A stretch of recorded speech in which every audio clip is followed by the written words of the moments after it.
வித்யா Khan coach. இன்னைக்கு நாங்க 1.3ல இருக்கிற அக்கவுண்டிங்குடைய மீனிங் அண்ட் டெஃபினிஷன் பத்தி பேச போறோம். Before we start, here's a question for you. நீங்க என்னைக்காவது யோசிச்சிருக்கிறீங்களா, இந்த பணம் மணி வருவதற்கு முன்னதாகவே மக்கள் எப்படி பொருள்களை பரிமாறிக்கொண்டாங்கன்னு சொல்லி? Imagine a village where people exchange rice for cloth or cows for grains. How would they keep track of these exchanges? That's where accounting plays a role. இந்த கணக்கு பதிவு என்பது ஒரு ஃபைனான்சியல் ரெக்கார்டிங் சிஸ்டம். இதுல பாத்தீங்கன்னா நம்ம கிட்ட என்ன மாதிரி எவ்வளவு ரிசோர்சஸ் இருக்கு, அதாவது பணம், பொருள், சொத்து, இந்த மாதிரி சொல்லலாம். இந்த ரிசோர்சஸை நாங்க எவ்வாறு பயன்படுத்தி இருக்கிறோம், அதையும் பிசினஸ் சம்பந்தமான முடிவுகளை எடுக்கிறதுக்குமான ஒரு தெளிவான விளக்கத்தை தான் இந்த அக்கவுண்டிங் ரெக்கார்டிங் சிஸ்டம் நமக்கு தருது. அக்கவுண்டிங் என்பது ஒரு ஒழுங்குமுறையான செயல்முறை, அதாவது ஒரு சிஸ்டமேட்டிக் ப்ராசஸ். இதுல ஒரு சில முக்கியமான ப்ராசஸ்களை பார்க்கலாம். ஃபர்ஸ்ட் பாத்தீங்கன்னா ஐடென்டிஃபைங், அதாவது பணம் சம்பந்தப்பட்ட டிரான்சாக்ஷன்ஸ், பரிவர்த்தனைகளை நாங்க ஃபர்ஸ்ட் தெரிஞ்சு கொள்ளணும்.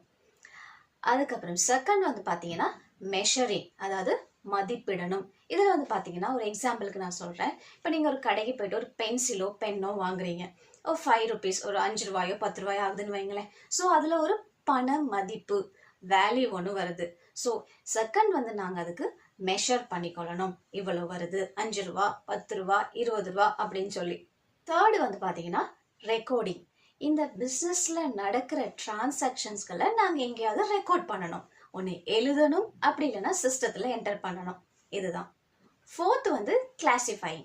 கிளாசிஃபைங்ல இப்போ ஒரே வகையான டிரான்சாக்ஷன்ஸ்களை ஒரே கேட்டகரிக்குள்ள நாங்க எழுதணும். எக்ஸாம்பிள், இப்போ மந்த்லி எலக்ட்ரிசிட்டி பில் வருது. இந்த எலக்ட்ரிசிட்டி பில்லை நாங்க அந்த எலக்ட்ரிசிட்டி பில் அக்கௌண்ட்டுக்குள்ளேயே தான் எழுதிட்டு வரணும். நாங்க அதை வாட்டர் பில்லில் போயிட்டு ஆட் பண்ண முடியாது. இதுதான் கிளாசிஃபைங்குள்ள வருது. இந்த கிளாசிஃபை பண்ணின இந்த டிரான்சாக்ஷன்ஸ் எல்லாத்தையுமே நாங்கள் இப்போ சம்மரைஸ் பண்ணியிருக்க போகிறோம்.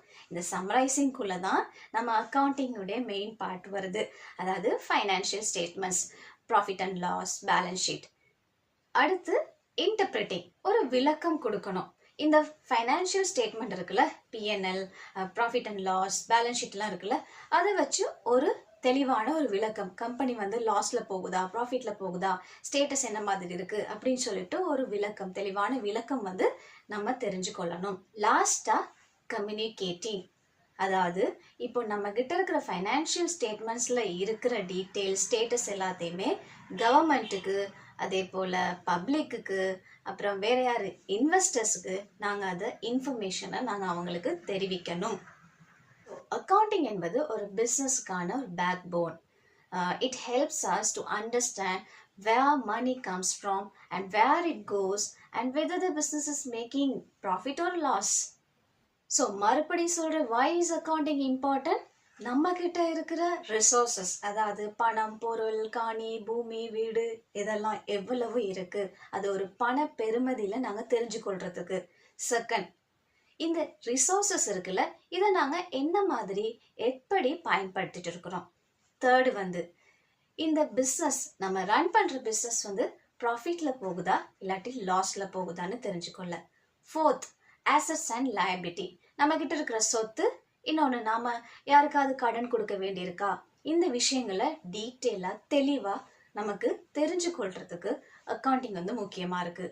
So without a proper accounting, ஒரு வணிகம், ஒரு பிஸ்னஸ் திசை தெரியாத ஒரு கப்பலுக்கு சமம். No control, no planning. Okay, இப்போ நாங்கள் இந்த அக்கவுண்டிங் எப்படி வரையறுக்கலாம்னு கொஞ்சம் பார்க்கலாம். அதாவது AICPA, American Institute of certified public accountant இந்த அக்கவுண்டிங்கான டெஃபினிஷன் அவங்க என்ன சொல்றாங்கன்னா, accounting is the art of recording, classifying and summarizing the transactions in a significant manner and in the terms of money and interpreting the results thereof. அடுத்து AAA, American Accounting Association. இவங்க என்ன சொல்றாங்கன்னா, accounting is the process of identifying, measuring and communicating economic informations to allow informed judgments and decisions by users. என்னடா அவங்க சொன்னதை அப்படியே நான் repeat பண்ணேன்னு நினைக்காதீங்க. இதை நான் உங்களுக்கு எக்ஸ்பிளைன் பண்றேன் என்னதான் அவங்க சொல்ல வராங்கன்னு. ஃபர்ஸ்ட் வந்து அக்கவுண்டிங் வந்து ஒரு கலை, ஆர்ட்.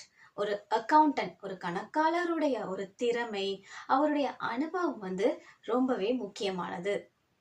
அடுத்து இந்த பரிவர்த்தனைகள் எல்லாம் இருக்குல்ல, இந்த டிரான்சாக்ஷன்ஸ், இது எல்லாமே பண மதிப்புல இருக்கணும். அதாவது if a transaction cannot be measured in money, it won't be recorded. அடுத்து இது வந்து ஒரு continuous process. Recording, classifying, summarizing, analysing and interpreting the financial statements. இதை நீங்கள் ஸ்டாப் பண்ணிட்டீங்கன்னா கத்தம், பை பை, டாட்டா, பிஸ்னஸை க்ளோஸ் பண்ணிட்டு போக தான் இருக்கு. ஸோ லாஸ்ட்டாக நாங்கள் இந்த ஃபைனான்ஷியல் ஸ்டேட்மெண்ட்ஸ் எல்லாம் செய்து முடிச்சாச்சு. செய்து முடிச்ச பிறகு நாங்கள் அது ஒரு ரூம்லேயே இதுலேயே மூலையில் போய் வச்சுட்டா சரி வருமா? இல்லை. என்ன செய்யணும்? அதை நாங்கள் ஷேர் பண்ணணும். யாருக்கு? ஆனர்ஸ், இன்வெஸ்டர்ஸ், கவர்மெண்ட்டுக்கு. நாங்கள் ஏன் ஷேர் பண்ணணும், எதுக்கு ஷேர் பண்ணணும்னு சொல்லிட்டு ப்ரீவியஸ் வீடியோஸில் நான் உங்களுக்கு டீட்டெயிலாக நான் ஷேர் பண்ணியிருப்பேன்.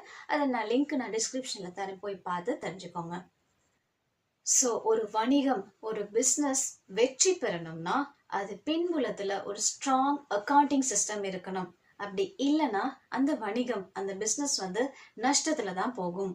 ஸோ அக்கவுண்டிங் நம்ம வாழ்க்கையிலையும் சரி, it helps us to track our income, expenses, plan for the future and make smart financial decisions. Okay, இன்னைக்கு நாங்கள் lesson 1.3 meaning and definitions of அக்கவுண்டிங்கை டீப்பாக டைவ் பண்ணியாச்சு. உங்களுக்கு ஏதாவது டவுட்ஸ், இப்போ நாங்கள் படித்து கொண்டு வரோம்ல, இப்போ ஒரு 4-5 வீடியோஸ் நான் அப்லோட் பண்ணியிருக்கிறேன். இதில் இந்த படித்து கொண்டு வரதில் உங்களுக்கு ஏதாவது டவுட்ஸ் இருந்ததுன்னா கமெண்ட்டில் தயக்கம் இல்லாமல் கேளுங்க, பதில் சொல்கிறதுக்கு நான் தயாராக இருக்கிறேன். ஸோ கிளாஸ் லெவலில் படிக்கிற உங்கள் ஃப்ரெண்ட்ஸ் அண்ட் ரிலேட்டிவ்ஸ்க்கு ஷேர் பண்ணுங்கள். நீங்களும் சப்ஸ்கிரைப் பண்ணி பெல் பட்டனை கிளிக் பண்ணி வச்சுக்கோங்க. அடுத்த வீடியோவில் நாங்கள் லெசன் 1.4 அக்கவுண்டிங் சைக்கிள் பற்றி டீப்பாக டைவ் பண்ணலாம். லாஸ்டா ஒரு சிந்தனைக்கான ஒரு கேள்வி உங்ககிட்ட நான் கேட்குறேன். ஒரு டாஸ்கா எடுத்துக்கோங்க. இப்போ ஒரு 1 மந்த்துக்கு இது நீங்க கண்டிப்பா செய்துதான் ஆகணும். அக்கவுண்டிங் படிக்கிற நீங்க கண்டிப்பா செய்துதான் ஆகணும். மறுபடியும் சொல்றேன், ஒரு 1 மந்த்துக்கு உங்களுடைய இன்கம் மற்றும் எக்ஸ்பென்சஸ் இதை நீங்க ஒரு டைரியிலேயோ, ஒரு நோட் புக்லயோ, ஒரு சிஸ்டத்துலயோ நீங்க என்டர் பண்றீங்க. டெபிட் கிரெடிட்னு சொல்லி நீங்க உங்களுக்கு வர இன்கம், என்னடா இந்த மேம் வந்து இன்கம் பற்றி சொல்கிறாங்களேன்னு யோசிக்காதீங்க. இன்கம் வந்து பேரண்ட்ஸ் கொடுக்குற பாக்கெட் மணி. ஏன்னா இப்போ நீங்கள் கிளாஸ் லெவலில் படிக்கிறீங்க, உங்களுக்கு இன்கம் சோர்சஸ் எதுவும் இருக்காது. பேரண்ட்ஸ் கொடுக்குற அந்த பாக்கெட் மணி இருக்குல்ல, அதை நீங்கள் கிரெடிட் சைடில் என்டர் பண்ணிட்டு வருவீங்க. அந்த பாக்கெட் மணியில் நீங்கள் என்னென்ன எக்ஸ்பென்ஸ் பண்ணுறீங்க, செலவு பண்ணுறீங்க, அதை நீங்கள் டெபிட் சைடில் டிஸ்கிரிப்ஷனே நீங்கள் எழுதுறீங்க. இதுக்கு நான் செலவு பண்ணியிருக்கிறேன் அப்படின்னு சொல்லிட்டு எழுதிட்டு மந்த் எண்டில் என்ன செய்றீங்க, டோட்டல் பண்ணி எடுக்கிறீங்க. டெபிட் சைடில் அதிகமாக இருக்கா, கிரெடிட் சைடில் அதிகமாக இருக்கா? ஆக்சுவலி கிரெடிட் சைடில் தான் அதிகமாக இருக்கும். இன்னொரு விஷயம், நீங்கள் எல்லாம் டோட்டல் பண்ணி எடுக்கிறீங்க, பேலன்ஸ் ஒன்று வரும். எப்படியுமே கிரெடிட் சைடில் தான் வரும். அந்த கிரெடிட் சைடில் வர பேலன்ஸும் உங்கள் கையில் இருக்கிற கேஷும் டேலி ஆகுதான்னு செக் பண்ணிக்கோங்க. ஜஸ்ட் இது ஒரு டாஸ்க் தான், கண்டிப்பாக செய்யுங்க. மறுபடியும் சொல்கிறேன், ஒரு 1 மந்த்துக்கு அப்புறம் இதை ஃபாலோ பண்ணவங்க என்ன மாதிரி உங்களுடைய ரிசல்ட் அப்படின்னு சொல்லிட்டு கமெண்ட்ல அதையும் மறக்காம தெரிவிங்க. ஸோ நாங்கள் அடுத்த கிளாஸ்ல மீட் பண்ணலாம். Until then take care.